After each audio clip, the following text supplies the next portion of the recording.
Good to have you with us on a busy Thursday morning. I'm Joe Fryer. And I'm Savannah Sellers. And we begin this Thursday morning with the ongoing devastation in California as multiple wildfires continue to grow and cause widespread damage. There are at least 5 fires burning right now. Crews are working to put out. The Palisades fire is the largest, with more than 17,000 acres that have been burned. Nearly 27 square miles. It is the most destructive in Los Angeles history. The newly sparked Sunset Fire began last night in the Hollywood Hills, just above the iconic Walk of Fame. That fire threatening some well-known Southern California landmarks, including the Hollywood Bowl. All of it leading to more evacuations in a densely populated part of the city. Water-dropping helicopters worked to try and put out that fire, which burned dangerously close to homes and the scenic Runyon Canyon hiking trails. We're getting a first-hand look at the devastation left behind by these fires that were sparked by dry conditions and hurricane-strength winds. Wildfires have killed at least 5 people and forced 100,000 people out of their homes. Hundreds of thousands of people also remain without power this morning. Los Angeles Mayor Karen Bass says more help is on the way to get these fires under control. I am making sure that we leave no resource untapped. Firefighters are now on scene from across the state and across the country. LA will rise, and make no mistake, I am confident that we will rebuild. Coverage ahead this hour on the California wildfires, including the latest on the forecast and the conditions expected there today. Let's begin with NBC News correspondent Dana Griffin, who joins us now from Altadena, just outside of L.A. That's the site of the Eaton fire. Dana, good morning. First, just give us a sense of the conditions where you are right now. Talk about some of the destruction that you are seeing on the ground. Yeah, Joe, good morning to you. So these are some of the remnants of the Eaton fire here in Altadena. This vehicle, it's burned to its shell. And this is part of that hopscotch that we saw those flying embers make during those hurricane force winds. You've actually got a sheriff deputy that's driving past us right now. That may have been the same deputy that stopped us just like an hour or so ago. And he told us to be careful. Initially, we're thinking, because of the destruction, there's a lot of debris, the air quality. He says, no, it's because there are looters out, and their department actually had to arrest some people. I asked how many, what time. He didn't have that information, but the fact that he stopped us here as we were reporting and warned us to be careful, that's just another element to this already devastating situation here in Los Angeles County. This is a home, and you can see these fires, and I want to make it clear that this is not from the wildfire. These are actually gas lines that have caught fire, and crews just have not had enough time to actually come in and turn those gas lines off. The only thing that is still really visible at this home, the only thing that really survived is the mailbox. You can still see the numbers that are etched into this mailbox. It looks like some sort of glitter numbering there. It's been very devastating, and even officials have been spreading messages about what conditions have been like. Listen. We have experienced a tremendous tragedy here in our community. To date, we have over 100,000 people under mandatory evacuation. Multiple structures have been damaged or destroyed, as this wind-driven fire had wind gusts of 70-plus miles per hour. We had spotting of embers 2 to 3 miles ahead of the fire. It's just sheer devastation. I've talked to so many friends who live in Los Angeles, and many who have lived here most of their lives say the exact same thing. They never thought that this could happen here. Oh, Joe, Savannah. Dana, just an absolutely haunting scene there where you are. We also do want to ask you about that fire that was in the Hollywood Hills, the Sunset Fire, because I think last night these images were captivating, that it was, a whole different part of the city, a whole new group of people under mandatory evacuation orders, and so close to several Los Angeles landmarks. What do we know at this point? Yeah, well, the good thing is crews did a really great job knocking that fire out. I can tell you, before I went to bed last night, we only got a few hours, but it was very nerve-wracking because it's very close to even where our LA bureau is located, close to Studio City. So the fact that it was in the hills, that's a very populous area. You've got the famed Mulholland Drive.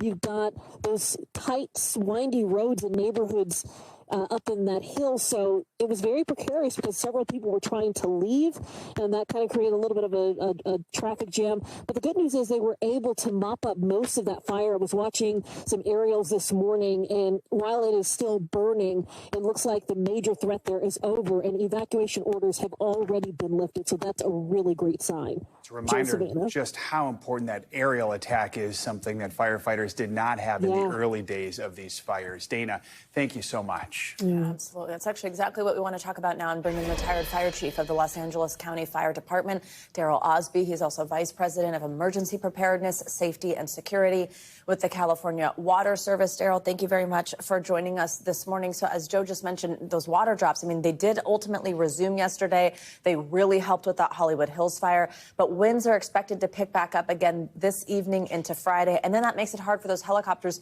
to get up in the air safely. Talk to us about the strategy firefighters are going to have to deploy today as they try to get these 5 fires under control and hopefully do so before those winds are back to being as bad as they were. Yeah, thank you, and good morning for having me. So this morning, thank you for having me this morning. So typically, as it relates to the fire department, we try to work with the media to prevent more incidents from occurring because over 95% of fires are caused by humans. So as you indicated earlier, we have like 5 to 6 major fires in Los Angeles County. So we want to prevent more fires from occurring. But the winds have died down, the smoke has lifted, so that enables us to use helicopters and fixed wing aircraft to help the ground support crews. So that's really going to be advantageous to the firefighters to really knock these fires down and start to get some type of containment. We learned yesterday 5 people were killed in the Eaton fire near Altadena. That is where Dana was just reporting from. Governor Newsom says he does sadly expect that number to rise. We've heard some people say if they were told to evacuate, they would not know exactly where to go. And we sort of saw this last night in the Hollywood Hills. You might think you're safe, you might think things are okay, and all of a sudden there's a fire in your neighborhood and those evacuation orders come quickly. What's your best advice to people out there to make sure we don't lose any more lives, to make sure that people do get out safely if they do need to evacuate? Yeah, I said this years ago when I was the fire chief, when you have incidents in your community, to sleep with one eye open. And I meant that seriously in the sense that you have to keep your head on the swivel and take your own public and personal safety into your own consideration. So when you live in these remote areas or you live in a wildfire area, you have to stay ahead of the public safety. Do not wait for them to tell you to evacuate. You have to understand if you live in a remote area or windy roads and the complexity of getting out, to leave early. If you live in an area where there's condensed traffic, to leave early, don't wait. So my advice is to stay aware of your surroundings, stay aware of what's happening with fire incidents, and leave early. Don't wait for the fire service or law enforcement to tell you to leave.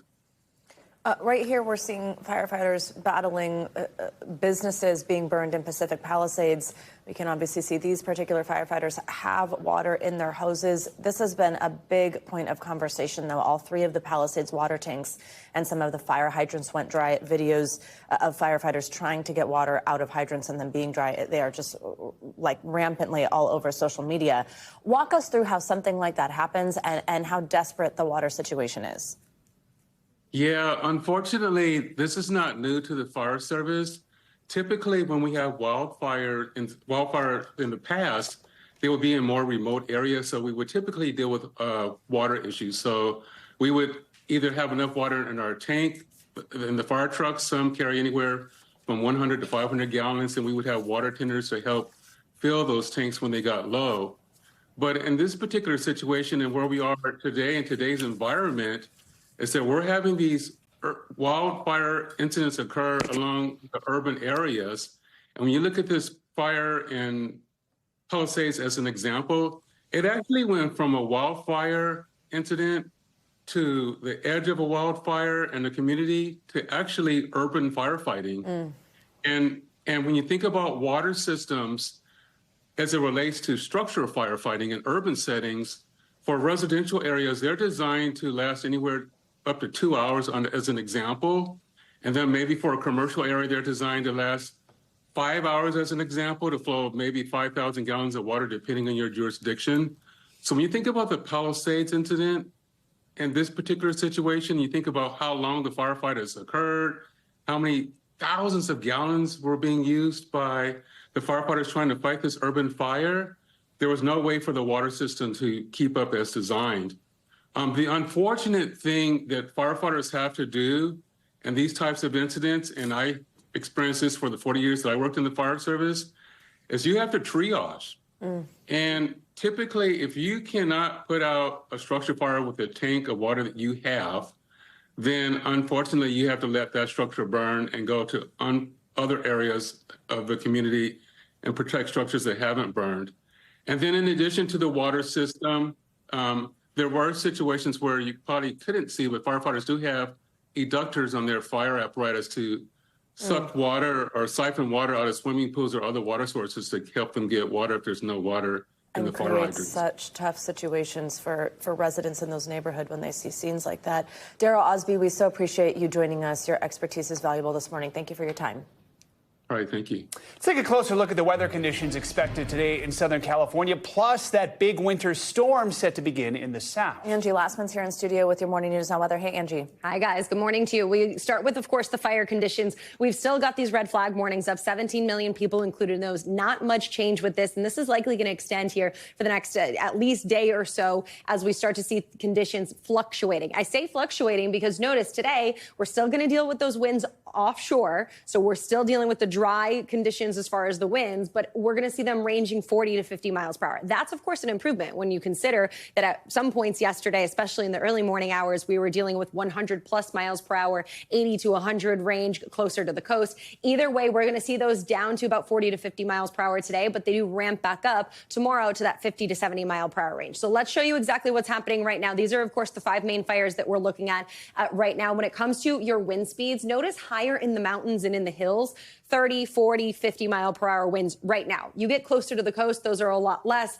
closer to Santa Monica, closer to Pacific Palisades. We're talking less than 10 miles per hour. Now, as the day goes on, we're going to, again, see kind of a swing of things where we see the gusty winds redevelop late into the day today. So we'll have a bit of a lull as we get to the later morning hours and early afternoon hours, and then those ramp back up, especially, again, with the elevated numbers that you can expect to see closer to the hills and in the mountainous regions. Now, as we get into next week, this is, again, another swing of things where we'll see another potential round of a couple of Santa Ana wind events where we get through the weekend and potentially into next week, again, with those elevated winds. Will it be quite as impressive as the 80 to 100 mile per hour winds that we saw yesterday? Probably not, but we're still going to see the potential for difficulty when it comes to maybe the air response because of those elevated winds and, of course, the significant fire growth, which, by the way, for any new fires that happen today, that's going to be something that we potentially have to deal with. Notice where the critical risk is. It extends from Santa Clarita basically down to the border. Not a lot of change with that.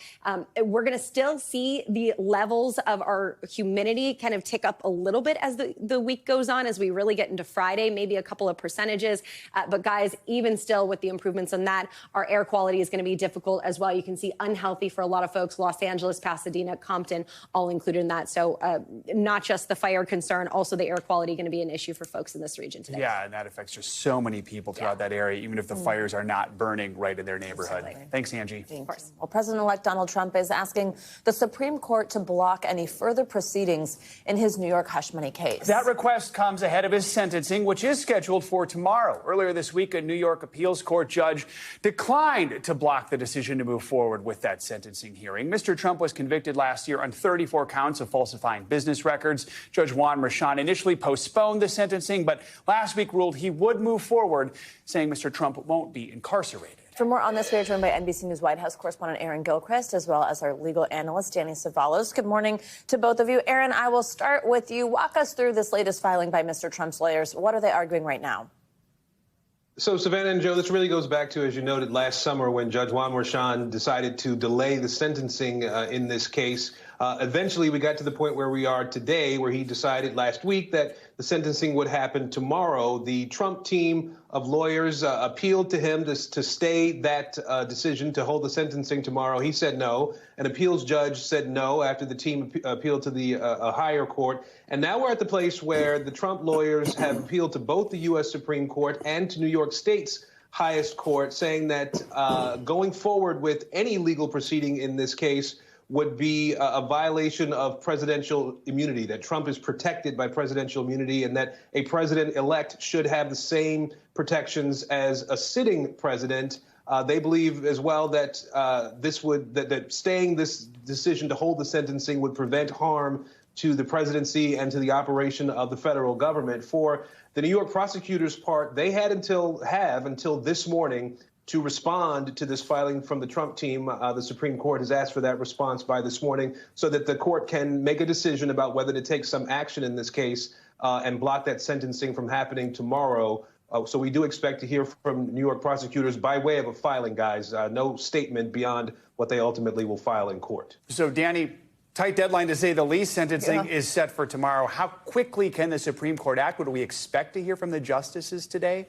When they want to, the Supreme Court justices can move very quickly. If you're just a regular schmo appealing your case, you're sitting in prison, you can expect to wait a year or so. But we've seen in the past on political issues, they can move remarkably quickly. It's totally possible that they can get this done all in 24 hours. And what I expect you might see, this is just a guess, you might see a short administrative stay. There are a couple different kinds of stays. Trump's asking for a stay of the proceedings, but there's also a kind of, hey, we're going to stay the lower proceedings while we just consider these filings that we got. I mean, there are 50 pages. We have to read them. The court can issue a short stay called an administrative stay. I think you might see that. And an administrative stay is as good as a long-term stay because we're talking about a matter of days. The victory line for Trump is that inauguration day. Things change a lot constitutionally after that date. Aaron, we also want to ask you about these new developments we're seeing in the fight over the release of special counsel Jack Smith's final report on election interference and the classified documents case, which has now been handed over to Attorney General Merrick Garland. Where do things stand on that release?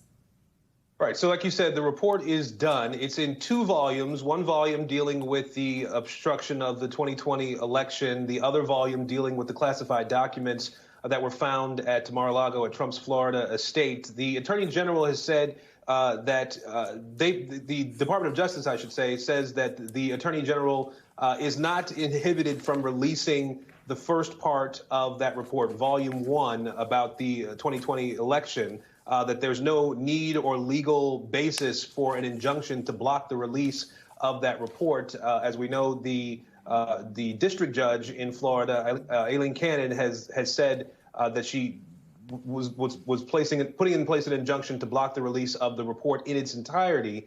The Justice Department does want to hold off on releasing Volume 2, the classified documents part of the report, because there are still two defendants in that case. And so the DOJ has said it doesn't believe releasing that would be appropriate. At this point, the 11th Circuit, guys, has the decision to make about whether to reverse the lower court's decision, at which point the DOJ, Attorney General Merrick Garland, could release the report, Volume 1 of it, at any point in time. And we do expect that the appeals court will not block that from happening. Yeah, let's ask Danny about that. What are the legal issues here? What are the odds that at least some of this report is released publicly? Well, some of it probably will be, and that would be Volume 1 is likely to see the light of day because the argument is, remember, these are the other co-defendants of Trump in the documents case in Florida. They don't really have a lot of argument to make as to the D.C. election interference case. But remember, there are a couple different things going on. The district court has also enjoined all of the DOJ from releasing this report. Their argument's really interesting, the DOJ's. It's that, hey, whatever you say about Jack Smith, maybe he was unconstitutionally appointed, whatever. We already have the report. DOJ, he already turned it over, and the regulations require us to release it at least to Congress. So all this argument about Jack Smith, appointed, not appointed, unlawfully, doesn't matter anymore because I'm Merrick Garland and I was certainly lawfully appointed. And the regulations are very clear what I do with this report after I receive it. So therefore, most of these arguments about Jack Smith are moot. Danny, fascinating. Aaron, thank you very much. Former President Jimmy Carter will be laid to rest in Georgia later today, but first he'll be honored this morning at a state funeral in our nation's capital, where family, friends, and dignitaries are gathering to commemorate the 39th president's life and legacy. It is the third day of tributes for Carter in Washington, with mourners paying their respects to his coffin, which has been lying in state in the Capitol Rotunda since Tuesday. Following the service, the former president will make his final journey to his beloved hometown of Plains, Georgia, where he will be buried alongside Rosalind, his late wife of 70 years. NBC News senior White House correspondent Kelly O'Donnell joins us now from Washington with more on today's tributes. Kelly, good morning. Just tell us, how is President Carter going to be remembered during today's service at Washington's National Cathedral?